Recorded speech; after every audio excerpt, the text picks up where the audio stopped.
The moment has arrived. Behave now. I was meant to be excited, but I sort of swallowed at the same time. I'll just look at you lovingly. It's happened before. Robert Pattinson was in town last week or the week before for his new film, the premiere of Remember Me. It opens on Friday. He just walked down the red carpet at the British premiere before hordes of screaming fans and we met.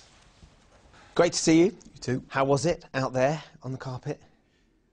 I'm quite glad I've been working all day because I was in a kind of daze the entire time. So I think people think I haven't really heard a lot of screaming like that for a few months. I thought we were going to be in the little Odeon, and they told me on the way here, but it's in the big one. You have some pretty hardcore fans, though, don't you? I think there's some people who camped out for 38 hours or something, which I would have thought. I didn't really believe in one thing because they looked quite rested. The other thing, they all smelt quite good as well. and the other thing, because I would have thought if you were camping out in Leicester Square, you must get thrown off it. So look, this film, Remember Me, what is great, I think, particularly, is it's a much more dramatic role that we're seeing you in. Would you say that it's pitched at an older audience than your Twilight audience? I don't think it's pitched for it. I mean, from what I've seen, older people do appreciate it kind of in a different way than they've appreciated the Twilight films. I mean, Twilight films are always seen by older people as like a kind of guilty pleasure, I think. You know, I try and make movies really for myself, and I thought it was a different script to most other things that are coming out. Huh. So this is the whole playful, you get me all wet part, right? Why make it sound cheap? It is cheap. I've seen this scene 100 times. You know what never happens in this scene, though? Tyler, who doesn't really go to school. Tyler, who doesn't really care about his job. Huh. Nope.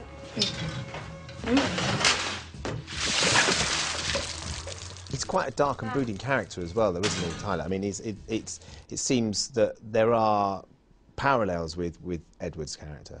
It's always difficult when you play, like, you know, Edward, I guess, is the person with the sort of ultimate conflict, the ultimate conflicted character, and, you know, as an actor, you always kind of want to play conflicted characters because it's more fun. But you're drawn to that, though? Yeah, I mean, I think it's just more interesting. Like, as soon as you play, you know, just by the definition, if someone's broken, then there are more parts to play of them. If someone's just a whole, then it's just one thing. So we're not going to see you do a rom-com? I'd love to, but they're always just so rubbish. I mean, it's like, I'd absolutely love to do it, but I've literally never read a good rom-com script. Have you been offered some and gone, no, no good, no good? I mean, kind of. I think it's so, because it's such a typical career choice for me as well, to be honest. Like, if you do a big franchise thing, especially for English guys, you know, you do a thing, try and do a Hugh Grant part or something, which I don't think would be the best idea for me, mainly because it's quite difficult to be Hugh Grant. Sort of one of the very strong themes through this is the sort of parent-child relationship. You and your father in the film is played by Pierce Brosnan, which must have been quite cool, because James Bond's your dad. My dad loves that. He's like, yeah, I think that's roundabout good. Yeah, it's pretty good casting. It seems about right. He's very likeable as well. He's very charismatic. And on the page, my character's father is just very... he's quite hard and negative in a lot of ways. And I think by making him quite likeable, it makes Tyler, you know, the fact that he's rebelling against him and always railing against his dad, it's more interesting, because you sort of look at his dad and go like, what is your problem with this guy? He's like, you know, he's trying his best. Sure, absolutely. Did he give you any advice, though? Were you on set and he was kind of going, you know what you need, Robert, to do to cope with the fame and to cope with the adulation, because I've been there and done it? He does a great little thing where if there are people looking over in a restaurant, he'll go and introduce himself to them. Really? Yeah, which is like fascinating. When he first said it, I was like, what are you doing? You're completely insane, or you're a massive attention seeker. But like, and he went up and did it. And they don't turn around. There's no longer an elephant in the room, because he's much more recognisable than I am as well. And we were in a restaurant with all these kind of banker-looking people who he's obviously like their idol in a lot of ways. And he went up and just said, hi, I'm Pierce. Like, hope you're having a good evening and stuff. And they were like, oh, hey, nice to meet you.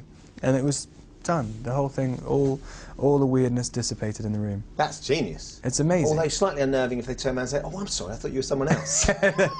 He also said I was his son in reality as well, which is really the first time I met him. Obviously, it's great to see you doing something away from Twilight as well. Have you enjoyed that, sort of getting away from the sort of the Twilight frenzy?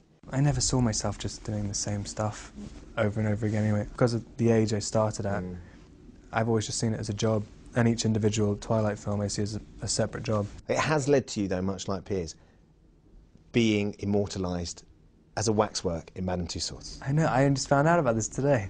How crazy is that? It is crazy. Have you been sized up? They didn't measure me, no, so I don't know where they got the stuff from. Hope they give me a six-pack.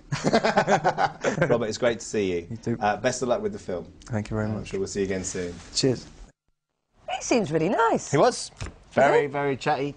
Very Good. chatty. I'm not sure if he's seen it. I haven't seen the waxwork, so I don't know if it's got a six-pack. Oh, we could check it out. Yeah, but now